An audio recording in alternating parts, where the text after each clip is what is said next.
As apanhá-las. Olá, bom dia. Em cada ano, domingo dentro da oitava do Natal, evoca o tema da família. A liturgia católica celebra neste dia a família de Nazaré e a temática familiar é referida em debates e propostas doutrinais, este ano tendo no horizonte a realização do Sínodo dos Bispos sobre a família.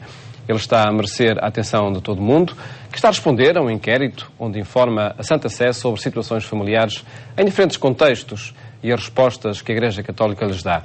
Neste programa adiantamos algumas das que estão em curso em Portugal para proporcionar a todos o acolhimento e a possibilidade de viver a experiência crente na Igreja Católica.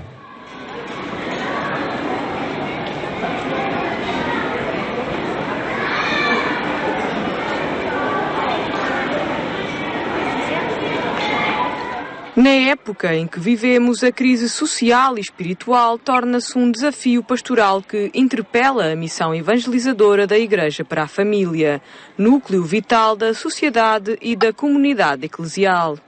Esta realidade encontra uma correspondência singular no vasto acolhimento que tem nos nossos dias. O ensinamento sobre a misericórdia divina e sobre a ternura em relação às pessoas feridas, nas periferias geográficas e existenciais e as expectativas que daqui derivam a respeito das escolhas pastorais relativas à família são extremamente interpeladoras.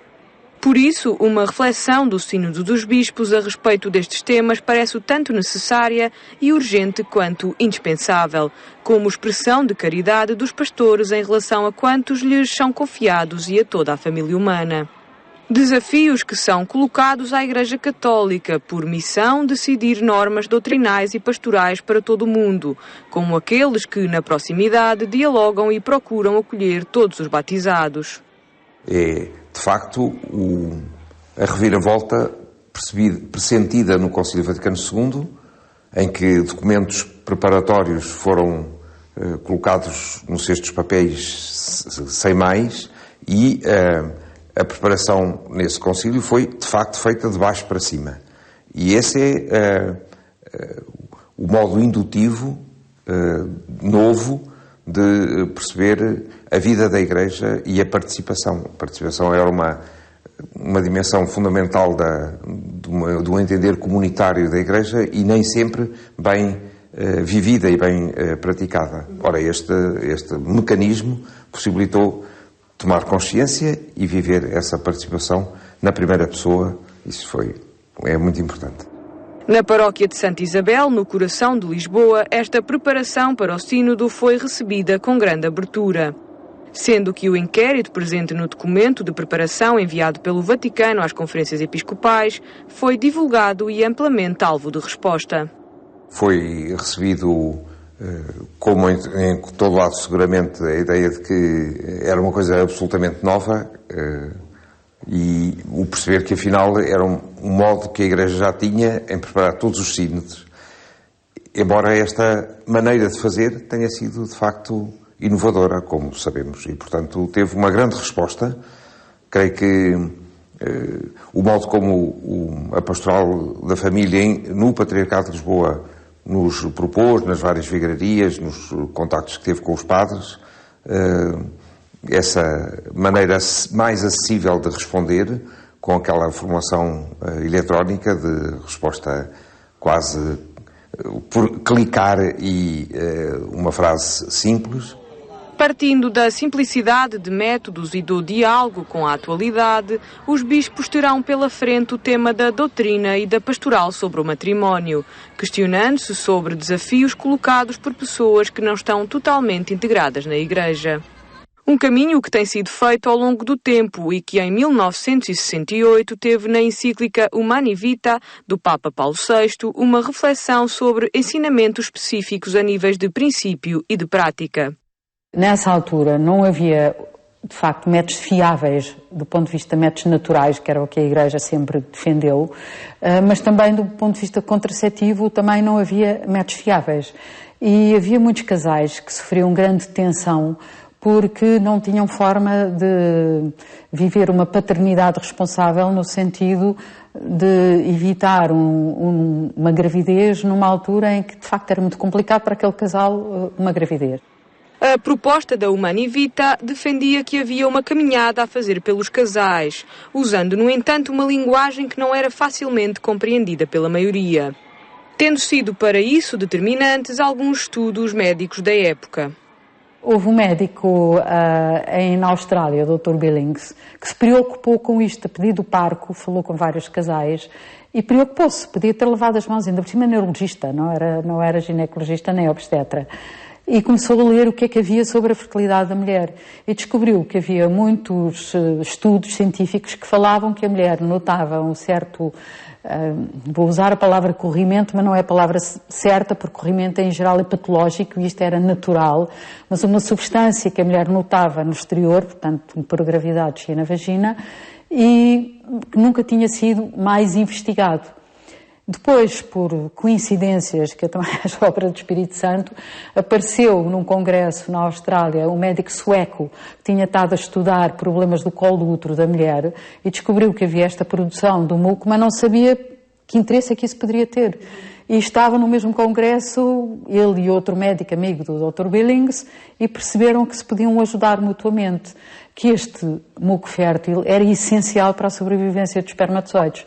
Portanto, a partir daí desenvolveu-se o método de ovulação Billings, que é aceito pela Organização Mundial de Saúde, e depois também houve outra escola que juntou o tirar a temperatura, que sobe a seguir à ovulação, portanto, com 2 indicadores, que é o método sintotérmico, também reconhecido pela Organização Mundial de Saúde. 2 métodos naturais que permitem ao casal usar os períodos infecundos naturais, podendo deste modo regular a natalidade sem ofender os princípios morais. A oposição da Igreja Católica a métodos artificiais de contraceção é conhecida nesta encíclica que defende que uma ação destinada a impedir a procriação significa negar a verdade íntima do amor conjugal. São métodos de planeamento familiar que a Igreja defende porque vem ao encontro dos valores que a Igreja propõe, que é a pessoa não rejeitar a sua fertilidade, mas geri-la. Portanto, aceitar-se como um todo e não estar a eliminar uma parte de si, não é que é a fertilidade, que é bom, não é? Basta falar com um casal que não consegue ter filhos para saber que a fertilidade que é bom, e portanto, que é aceitá-la e geri-la em casal.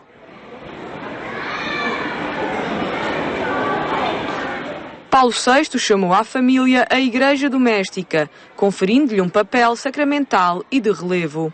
Na atualidade, a Igreja continua a considerar que a sociedade humana não pode dispensar a família. Para tal, é necessário que os agentes pastorais ajudem a desmistificar ideias pré-concebidas. Mas é mais uma vez no seio familiar que a educação pode fazer escola. Tem havido um grande silêncio da parte da Igreja. Acho que muitos dos padres estavam, não sei, mas talvez confrontados com casais com dificuldades e com um desconhecimento sobre de facto como é que os métodos funcionam e que têm bases científicas e que são fiáveis e que tem havido investigação científica, portanto mal informados, também com dificuldade em dizer aos casais, olha, podem falar nisso, mas depois os casais também rejeitam. E eu reli agora com este questionário para o Sínodo que apareceu, eu reli a Humani Vita, e uma das coisas que me tocou foi que o Papa Paulo VI diz que os grandes apóstolos nesta área são os leigos. E, portanto, tem que ser os casais, as mães para as filhas. Por exemplo, isto é qualquer coisa que todas as raparigas deviam conhecer sobre o seu corpo. E a grande maioria não conhecem, e as mães não conhecem, e portanto não é passado. Ao longo do tempo e da história, a Igreja tem feito propostas nas encíclicas que são lidas por muito poucas pessoas. Há, no geral, um desconhecimento e ideias feitas de que tudo é proibido. E Portugal não é exceção, sendo por isso urgente esclarecer e mudar mentalidades.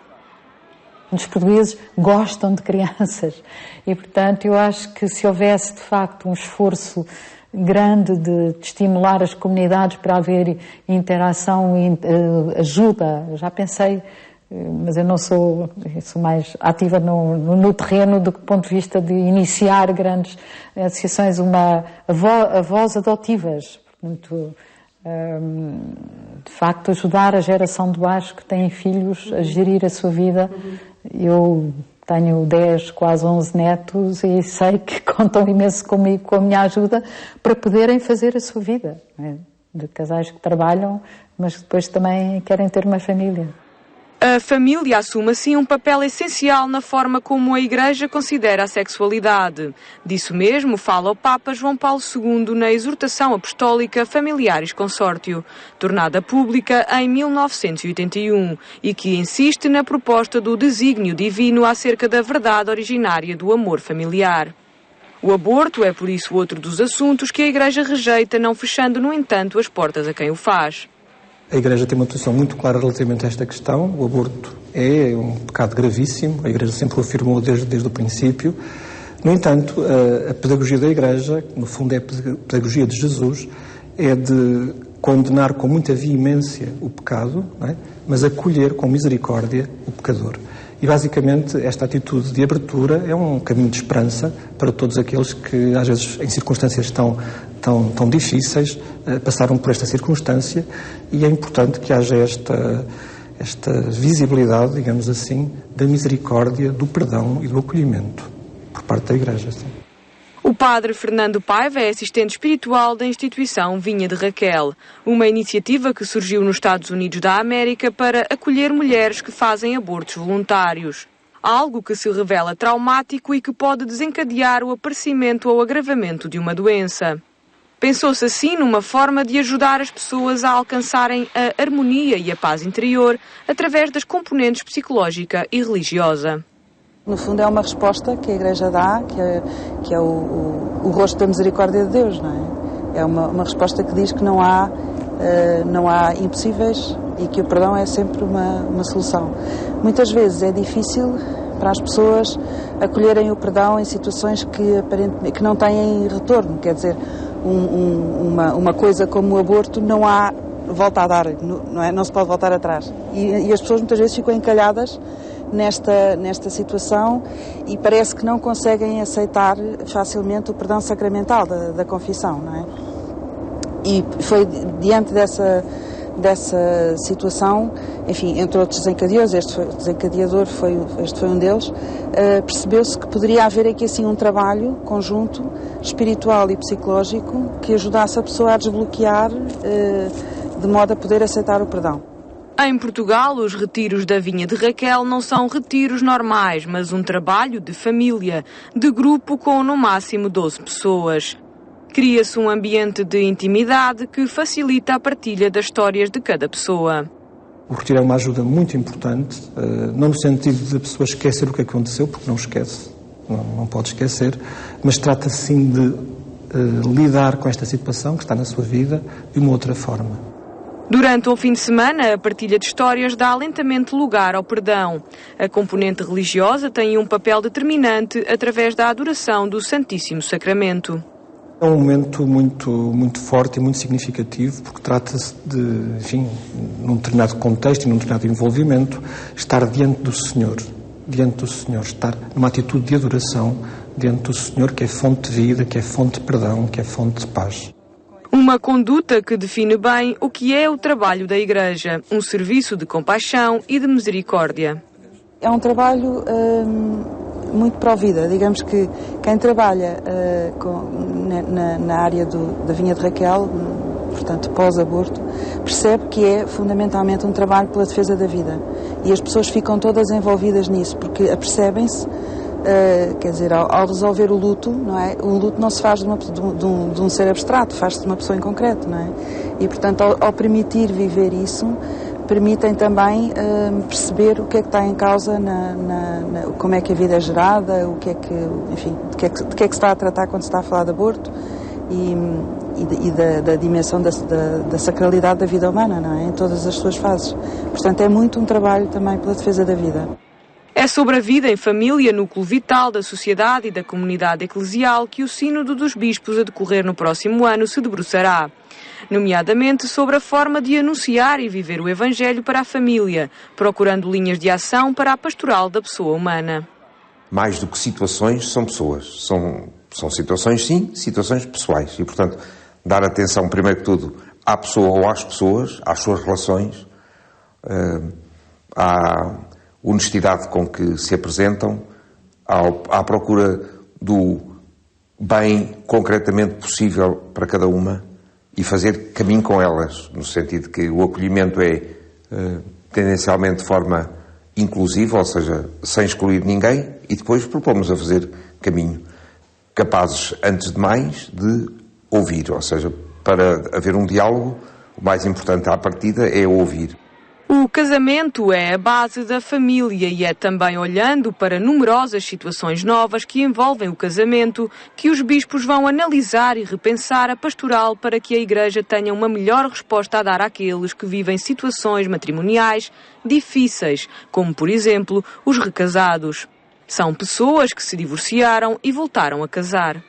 Eu tive um primeiro casamento que durou 16 anos, onde nasceram 4 filhos, que são os meus 4 filhos, e chegámos a um ponto no casamento em que o casamento já não fazia sentido continuar e subsistir. Enfim, de alguma forma ruiu. Conheci o João e abriu-se-me uma luz na minha vida e um sentido muito forte para aquilo que era o constituir família e o viver em família e, sobretudo, ter alguém ao meu lado que caminhasse comigo e com quem eu me sentisse apoiada e com quem eu sentisse que estava, de facto, a crescer como pessoa. Soledade Carvalho Duarte é consultora na área de recursos humanos e encontrou na relação com João Virote da Costa, consultor na área de gestão de projetos, uma segunda oportunidade para o amor. Um amor que, apesar das limitações, tem uma componente espiritual muito forte. Nós tivemos um percurso de vida diferente das pessoas que casaram e nunca se voltaram a casar e conseguiram levar com sucesso essa união desde o primeiro minuto. E por quem eu tenho a maior das admirações e respeito e alguma inveja.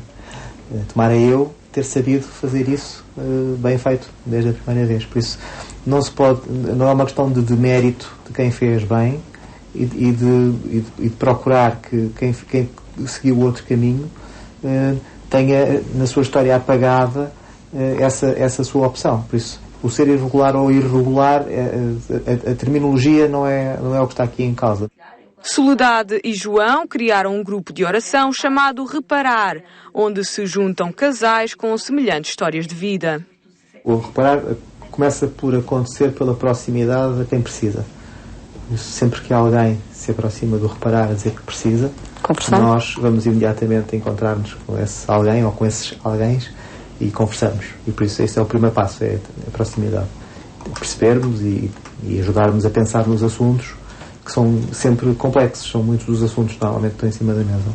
Nomeadamente quais? Complexo de culpa, dificuldade de lidar com enteados, os desenraizamentos que passam a ser mais complicados também, a vivência da nova situação e a questão da Igreja, propriamente dita, que é sempre a central. Estou ou não estou incluído na Igreja, posso ou não ser aceito. E o facto de nós sermos Igreja e estarmos com essas pessoas, já está, é a Igreja, estamos ali e é isso, é o primeiro sentimento que procuramos passar e que as pessoas rapidamente reconhecem. Este grupo de partilha permite a estas pessoas sentirem-se dentro da Igreja, participantes e ativos, ainda que com algumas limitações. Os recasados não podem confessar-se nem podem comungar. Mas o ir comungar era qualquer coisa que é quase que banal. Estou a utilizar uma expressão, se calhar um bocadinho provocatória, mas a pessoa vai um bocadinho por hábito, se quiser, e aproxima-se da comunhão para a receber, enfim, dentro de uma rotina. Quem está impedido de a receber, a comunhão toma uma dimensão completamente diferente, no sentido de que é muitíssimo mais desejada e há uma tomada de consciência pelo significado muitíssimo superior por não poder haver esta aproximação. No inquérito disponível no documento preparatório para o Sínodo dos Bispos sobre a família, questiona-se se a simplificação do processo de nulidade do vínculo matrimonial poderia oferecer uma contribuição real para a solução das pessoas interessadas. Esta simplificação que o Papa faz, fantástico, e é um primeiro passo, com certeza, que é muito louvável, e que rezo para que, de facto, isso possa acontecer. Soledade e João gostariam de ver a sua situação de recasados tornada regular pela Igreja, mas não fazem depender disso a sua permanência na comunidade eclesial. Querem estar dentro e servir Deus, unidos e em comunhão com os 8 filhos que juntos contam a história de um passado que não teve final feliz, mas que fez desta nova família uma família feliz e completa. A igreja que eu sonho é uma igreja muito próxima e muito celular, em que grupos pequenos de pessoas possam rezar em conjunto, com uma orientação comum, obviamente, mas em que a situação individual das pessoas seja compreendida e haja uma inclusão das pessoas e uma proximidade. Um mundo no qual todos cabem e onde Deus está no centro, onde cada história de vida, cada experiência é tida em conta e onde todos os que queiram têm lugar no coração de Cristo. A lei que Deus coloca, nos propõe, está no nosso coração, está inscrita no nosso coração, e, portanto, o caminho para viver essa vida, a vida humana, para ser humana, é verdadeiramente acessível a todos, e eu creio que essa clarificação pode ser oportuna. Outra das situações é encontrar outras pessoas também com histórias acidentadas, que encontraram o seu lugar na Igreja, mas fazem a Igreja a partir desta situação. E isso também creio que é bastante confortável. Para tal, é essencial o trabalho de primeira instância nas paróquias. A paróquia tem exatamente a possibilidade de ter todos diferentes e todos iguais, no sentido de que iguais em termos de dignidade, iguais como filhos de Deus, e todos diferentes. Desafio que os bispos e o Papa poderão enfrentar durante o Sínodo dos Bispos, que começará em outubro de 2014. Por esta altura, o inquérito enviado a todas as conferências episcopais do mundo foi já preenchido por centenas de milhares de pessoas que vivem o que é ser cristão no dia-a-dia, com dificuldades e contratempos que muitas vezes caem fora daquilo que é regra ou norma. A atenção também a esses casos, a muitos casos pessoais, e a procura de reais formas de acolhimento integram questões levantadas neste tempo de preparação do debate durante o Sínodo dos Bispos. Na sua história já está a preocupação e análise a novas realidades familiares das quais a Igreja Católica quer estar próxima.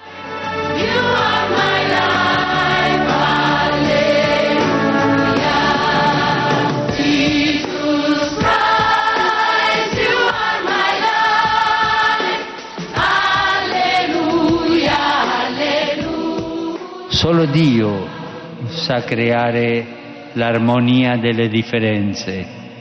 Se manca l'amore di Dio, anche la famiglia perde l'armonia. Prevalgono gli individualismi e si spegne la gioia. Invece la famiglia che vive la gioia della fede, la comunica spontaneamente, e sale della terra e luce del mondo, è il lievito per tutta la società.